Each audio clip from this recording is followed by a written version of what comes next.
الحمدللہ رب العالمین والصلاة والسلام علی سید المرسلین اما بعد فاعوذ باللہ من الشیطان الرجیم بسم اللہ الرحمن الرحیم. السلام علیکم my friends. My name is عبد الرحمن and you are watching my channel Islamic Learning with عبد الرحمن. آج ہم سوال و جواب کا پارٹ 2 پڑھیں گے. جیسا کہ کل میں نے آپ کو سوال نمبر 1 سے لے کر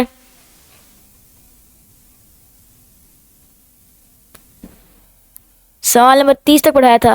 آج انشاءاللہ ذل کریم کلا ہم نے 30ویں سوال تک پڑھا تھا. آج انشاءاللہ ذل کریم ہم سوال نمبر 31 سے لے کے سوال نمبر 62 تک پڑھیں گے. تو شروع کرتے ہیں. ہمارا پہلا سوال ہے سوال نمبر 31. ادغام کا قاعدہ سنا ہے. کس کا؟ ادغام کا قاعدہ. نون ساکن یا تنوین کے بعد حروف یرملون میں سے کوئی حرف آ جائے. کیا آ جائے؟ حرف آ جائے تو ادغام ہوگا. را اور لام. کس میں؟ را اور لام میں بغیر غنہ کے.